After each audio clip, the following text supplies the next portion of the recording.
Hello guys, तो ये हमारी करंट अफेयर्स की रिवीजन वाली क्लास है। जनवरी 2024 के इंपॉर्टेंट क्वेश्चंस का हम लोग रिवीजन कर रहे हैं। तो चलिए स्टार्ट करते हैं फिर आज की क्लास बिना टाइम वेस्ट करे। तो इस प्रश्न में आपसे क्या पूछ रहे हैं, देखो अभी Gandhi a life in 3 campus नाम की बुक को किसने लिखा है? तो आंसर होगा एमजे अकबर ने।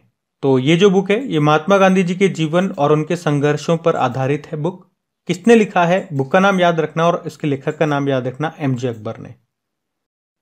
फिर आपसे पूछ रहे हैं अभी किसे भारत के पहले डार्क स्काई पार्क का दर्जा दिया गया? तो आंसर होगा पेंच टाइगर रिजर्व को। तो इस तरह से ये जो पेंच टाइगर रिजर्व है ये भारत का पहला डार्क स्काई पार्क बन गया है। और एशिया में बात करेंगे तो एशिया का ये 5वां डार्क स्काई पार्क बन गया है। इसका मतलब क्या हो गया, सिंपल सा ये मतलब हो गया कि रात्रि के समय, नाइट के समय जो आर्टिफिशियल लाइट्स होती है, ट्यूबलाइट वगैरह, स्ट्रीट लाइट वगैरह, वे यहाँ पे बिल्कुल नहीं होंगी, एकदम अंधेरा होगा, ताकि यहाँ से जो आसमान में सितारे होंगे, तारे सितारे, उनको आप आराम से देख पाओगे। कोई भी मतलब प्रकाश प्रदूषण नहीं होगा, लाइट पॉल्यूशन जिसे आप कहते हैं। पेंच टाइगर रिजर्व की बात करते हैं, स्थापना हुई थी इसकी 1977 में। ये महाराष्ट्र और मध्य प्रदेश दोनों राज्यों में फैला हुआ है। अच्छा, अगर आपसे पूछा जाए ना कि भारत का पहला डार्क स्काई रिजर्व क्षेत्र ये कहाँ पर मिलेगा आपको? लेह लद्दाख में। वैसे अगर मैं आपसे पूछूं कि अभी 54वां टाइगर रिजर्व कौन सा है, तो वीरांगना दुर्गावती टाइगर रिजर्व है, ये भी आपको मिलेगा मध्य प्रदेश में। मध्य प्रदेश में और कौन कौन से टाइगर रिजर्व हैं अगर बात करें तो कान्हा टाइगर रिजर्व हो गया, बांधवगढ़ हो गया, पन्ना हो गया, पेंच हो गया, संजय दुबरी टाइगर रिजर्व हो गया, सतपुड़ा हो गया, और अभी ये 7वां बन गया मध्य प्रदेश का और देश का 54वां वीरांगना दुर्गावती टाइगर रिजर्व। फिर आपसे पूछ रहे हैं अभी 76 नंबर का सेना दिवस समारोह का आयोजन ये कहाँ पे किया गया? तो आंसर होगा लखनऊ में। तो मनाते कब है ये भारतीय सेना दिवस? 15 जनवरी को। इस बार की थीम रही थी राष्ट्र की सेवा में। 15 जनवरी को ही क्यों मनाते हैं मैं आपको बता चुका हूं, क्योंकि 15 जनवरी 1949 को भारतीय सेना के जो पहले कमांडर इन चीफ थे वो फील्ड मार्शल KM करियप्पा बने थे, इसीलिए 15 जनवरी को ये दिवस मनाते हैं। अच्छा, वैसे अगर पूछे ना आपसे कभी एग्जाम में कि भारत के आखिरी ब्रिटिश कमांडर इन चीफ कौन थे, तो आंसर होगा फ्रांसिस बुचर थे। और इस साल 76 नंबर का सेना दिवस समारोह का आयोजन कहाँ पे किया गया? लखनऊ में किया गया। आपको याद होगा इसी प्रकार नौसेना दिवस जो 2023 में आपने मनाया था 4 दिसंबर को, वो कहाँ पे मनाया था? महाराष्ट्र के सिंधु दुर्ग किले में। और वैसे वायुसेना दिवस कब होता है? वो 8 अक्टूबर को होता है। और याद रखना कि भारतीय सेना ने अभी 2024 को किस वर्ष के रूप में घोषित किया, ये प्रश्न बन सकता है। प्रौद्योगिकी अवशोषण वर्ष के रूप में, यानी कि टेक्नोलॉजी एब्जॉर्प्शन ईयर। अगला प्रश्न देखते हैं। अगले प्रश्न में पूछ रहे हैं अभी ऑपरेशन अमृत ये किस राज्य में शुरू किया गया? तो आंसर होगा केरल में। क्यों किया गया? तो राज्य में जो एंटीबायोटिक का जो दुरुपयोग हो रहा है उसको कंट्रोल करने के लिए, दुरुपयोग हो रहा है मतलब जो एंटीबायोटिक होती है हमारे शरीर के लिए नुकसानदायक होती है, तो अगर डॉक्टर उसको प्रेस्क्राइब्ड करता है, पर्ची में लिखता है, तभी आपको दी जाए, वरना कोई भी उठ करके चल जाता है मेडिकल शॉप में कि भैया ये हो रहा है, और मेडिकल वाला उसको एंटीबायोटिक पे एंटीबायोटिक देता जाता है, जिससे उसके शरीर का नुकसान होता है। तो इसीलिए कहा कि एंटीबायोटिक के राज्य में जो दुरुपयोग हो रहा है उसको कंट्रोल करने के लिए ये ऑपरेशन अमृत शुरू किया गया है। कहाँ पे? केरल में। केरल जिसकी कैपिटल होती है तिरुवनंतपुरम। मुख्यमंत्री पिनाराई विजयन है और आरिफ मोहम्मद खान यहाँ पे गवर्नर है। अगला प्रश्न देखते हैं।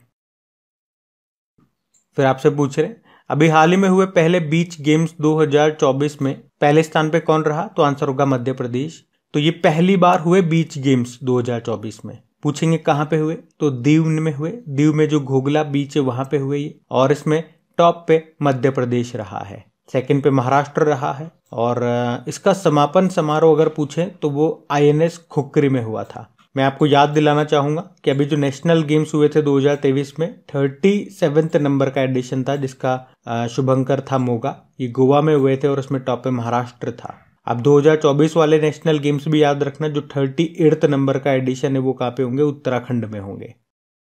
फिर आपसे पूछ रहे विश्व आर्थिक मंच की 54वीं वार्षिक बैठक ये कहाँ पे हुई? दाओस में। तो वर्ल्ड इकोनॉमिक फोरम ये हर साल अपनी बैठक का आयोजन यहीं पे करता है, दाओस स्विट्जरलैंड में। अभी 2024 में इसकी 54वीं बैठक हुई थी, जिसकी थीम थी रिबिल्डिंग ट्रस्ट, विश्वास को पुनः बनाना। देखो, वर्ल्ड इकोनॉमिक फोरम की बात करें, स्थापना होती है 1971 में, हेडक्वार्टर है कोलोगनी स्विट्जरलैंड में, और ये कई तरह की रिपोर्ट्स जारी करता है। जैसे कि मैं आपको बताऊं तो ग्लोबल जेंडर गैप रिपोर्ट ये जारी करता है, ग्लोबल रिस्क रिपोर्ट जारी करता है, ग्लोबल कॉम्पिटिटिवनेस रिपोर्ट जारी करता है, travel and tourism competitiveness report जारी करता है, inclusive growth and development report जारी करता है, तो ग्लोबल ह्यूमन कैपिटल रिपोर्ट भी ये जारी करता है। फिर आपसे पूछ रहे हैं कि जासूसी उपग्रह है, सैटेलाइट है ऑप्टिकल 8, इसका सफल प्रक्षेपण किसने किया? तो आंसर होगा जाक्सा ने। जाक्सा ये जापान की स्पेस एजेंसी है और अभी इसी ने ऑप्टिकल 8 जो कि इसका ये जासूसी उपग्रह है, मतलब ये जापान के लिए जासूसी करेगा, अंतरिक्ष में खुफिया जानकारी प्राप्त करेगा। इसका नाम है ऑप्टिकल 8 सैटेलाइट, इसको जाक्सा ने लॉन्च किया है। किस रॉकेट से लॉन्च किया? तो HIIA रॉकेट से, जिसका निर्माण किया है मित्सुबिशी नाम की कंपनी ने। आपको याद हो तो भारत की जो स्पेस एजेंसी है इसरो और जापान की मैंने आपको बताई जाक्सा, ये दोनों मिलकर के एक मिशन लॉन्च कर रही है जिसका नाम है लुपेक्स मिशन। लुपेक्स मतलब होता है लूनार पोलर एक्सप्लोरेशन मिशन। और इसी तरह से नासा के साथ मिलकर के इसरो कौन सा मिशन लॉन्च कर रहा है या कौन सा सैटेलाइट? तो निसार, मतलब NASA ISRO synthetic aperture radar, ये ध्यान में रखना। फिर आपसे पूछ रहे कि यूनाइटेड अरब अमीरात ने किसे अंतरराष्ट्रीय खेल व्यक्तित्व पुरस्कार 2023 से सम्मानित किया? तो आंसर होगा जियानी इन्फेंटो। तो ये अंतरराष्ट्रीय खेल व्यक्तित्व पुरस्कार 2023 है, किसने दिया? यूनाइटेड अरब अमीरात ने। और किसे दिया? जियानी इन्फेंटिनो को। ये फीफा के हेड हैं, इसलिए इनका नाम इंपॉर्टेंट है। अच्छा, एक पॉइंट और याद रखना कि फीफा बीच सोकर वर्ल्ड कप 2024 में जो होंगे वो यूनाइटेड अरब अमीरात में ही होंगे। बाकी थॉमस बक कौन है? इंटरनेशनल ओलंपिक कमेटी के ये हेड है, इंटरनेशनल ओलंपिक कमेटी। अभी इसकी बैठक हुई थी मुंबई में, स्थापना हुई थी 23 जून 1894 को। बाकी पीटी उषा ये भारतीय ओलंपिक संघ की अध्यक्ष बनी थी, पहली महिला अध्यक्ष बोलो आप। और इनकी ऑटोबायोग्राफी है गोल्डन गर्ल। ग्रेग बार्कले ये तो न्यूजीलैंड से हैं, जो कि आईसीसी के सीईओ हैं। अगला प्रश्न देखते हैं। फिर आपसे पूछ रहे हैं कि अभी मकर विलक्कू उत्सव का आयोजन ये कहां पे हुआ? केरल में हुआ। आपको याद हो तो केरल में जो सबरीमाला मंदिर है जो कि लॉर्ड अयप्पा को समर्पित है, और यहीं पे हर साल मकर संक्रांति के अवसर पर ये मकर विलक्कू उत्सव का आयोजन होता है। अच्छा, मुझे बताओ मकर संक्रांति पे आप सभी ने पतंग उड़ाई होगी, तो मकर संक्रांति पे बताओ लोहड़ी कहाँ पे मनाते हैं? हरियाणा में और पंजाब में। और पोंगल ये तमिलनाडु में मनाया जाता है। भोगली बिहू या सिंपल सा बिहू उत्सव अगर मैं पूछूं तो असम में। खिचड़ी उत्तर प्रदेश में और बिहार में मनाई जाती है। और उत्तरायण के त्योहार के रूप में मनाया जाता है इस दिन को गुजरात में। तो ये वो इंपॉर्टेंट त्योहार हैं जो मकर संक्रांति के दिन मनाते हैं। हम तो पतंग उड़ाने में रह जाते हैं, हमें नहीं पता होता, तो आप ध्यान रखना। फिर आपसे पूछ रहे हैं अभी भारतीय सेना ने सैन्य इतिहास के डिजिटल संग्रह के लिए कौन सा प्रोजेक्ट शुरू किया? तो आंसर होगा प्रोजेक्ट शौर्य संकलन। अब क्या है ये प्रोजेक्ट शौर्य संकलन? वैसे तो डिटेल में मैं आपको बता चुका हूं, लेकिन फिर भी अगर शॉर्ट में एक लाइन में मैं आपको बताऊं तो हमारे आर्मी के गौरवशाली इतिहास को डिजिटली संरक्षित करना, उसे डिजिटली सेव करके रखना, ताकि हमारी आगे आने वाली जनरेशन भी इनके बारे में जान सके। फिर आपसे पूछ रहे मुनव्वर राणा का निधन हो गया, वे क्या थे? वे एक शायर थे, उर्दू के मशहूर शायर थे ये मुनव्वर राणा, जिनका भी लखनऊ में निधन हो गया। उनका जन्म उत्तर प्रदेश के रायबरेली में हुआ था और उनकी सबसे प्रसिद्ध कविताओं में से एक थी माँ। उन्हें 2014 में वैसे साहित्य अकादमी पुरस्कार मिला था उनके कृति शाहदाबा के लिए, पर उन्होंने 2015 में उसे लौटा दिया था। ये थे मुनव्वर राणा। अभी अगला प्रश्न देखते हैं। तो इस प्रश्न में आपसे पूछ रहे हैं अभी हाल ही में ग्वाटेमाला के नए राष्ट्रपति कौन बन गए? तो आंसर होगा बर्नार्डो एवरेलो। तो याद रखना है बर्नार्डो एवरेलो का नाम, ये अभी ग्वाटेमाला देश के नए राष्ट्रपति बन गए हैं। अब आप पूछोगे ये ग्वाटेमाला ये कहां पर है, ये कौन सा देश है? तो ये नॉर्थ अमेरिकी देश है जिसकी कैपिटल होती है ग्वाटेमाला सिटी, करेंसी है ग्वाटेमाला क्वेट्जाल और प्रेसिडेंट बर्नार्डो एवरेलो। बाकी ऑप्शन से भी आप देखो, गैब्रियल एटल, यह भी फ्रांस के सबसे युवा वो वहां के पहले समलैंगिक प्रधानमंत्री यानी कि गे प्रधानमंत्री बने थे।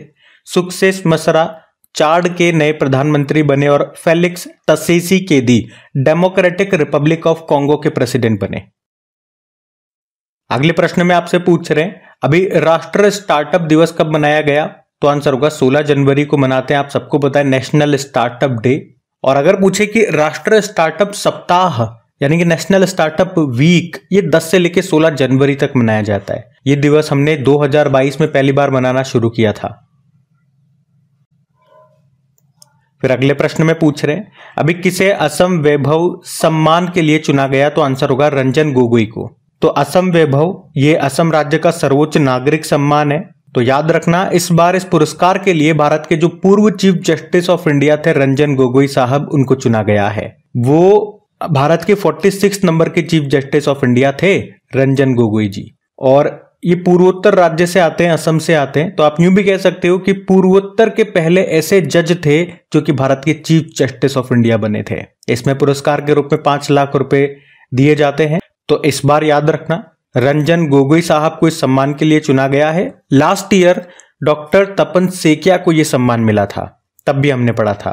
बाकी संविता कंसवाल की बात करें तो मरणोपरांत तेंजिंग नोर्गे सम्मान मिला, पर्वतारोही थी, ये उत्तराखंड से आती है। बी.आर. कंबोज की बात करें एम.एस. स्वामीनाथन पुरस्कार मिला, और सुकृता पॉल कुमार की बात करें salt and paper selected poems के लिए रविंद्रनाथ टैगोर पुरस्कार इनको मिला। अगले प्रश्न में पूछ रहे हैं ग्लोबल फायर पावर के द्वारा जारी मिलिट्री स्ट्रेंथ रैंकिंग 2024 में भारत कौन से स्थान पर है, तो आंसर होगा चौथे स्थान पे। ये वही इंडेक्स है जिसे हम अक्सर बोलते हैं ग्लोबल फायर पावर इंडेक्स। तो ये क्या बताता है कि दुनिया की सबसे शक्तिशाली सेना किस देश की है। तो प्रथम स्थान पे अमेरिका, दूसरे पे रशिया, तीसरे पे चाइना और चौथे पे भारत। ये 145 देशों की लिस्ट है जिसमें से भारत चौथे स्थान पर है। मतलब भारत के पास दुनिया की चौथी सबसे शक्तिशाली सेना है इस लिस्ट के अनुसार, याद रखना। तो गाइज ये थी आज की आपके रिवीजन वाली क्लास। तो इसमें हमारी कोशिश यही है कि 10 से 11 मिनट में आपके लूँ, ज्यादा समय नहीं लूँ। छोटा छोटा समय लेकर के थोड़ा थोड़ा रिवीजन करेंगे जिसमें आपका ज्यादा समय भी बर्बाद नहीं होगा और रिवीजन भी होता जाएगा। कम कम क्वेश्चन लेंगे तो ज्यादा बर्डन नहीं पड़ेगा, याद रखने में दिक्कत नहीं आएगी। और यहाँ पे हम 1 लाइनर रिवीजन कर रहे हैं। कुछ स्टैटिक वगैरह पार्ट आता है तो मैं आपको रिवाइज करवा ही देता हूँ। तो अगर सेशन पसंद आता है तो लाइक करके दोस्तों में शेयर जरूर करना। आज के लिए बस इतना ही। Thank you.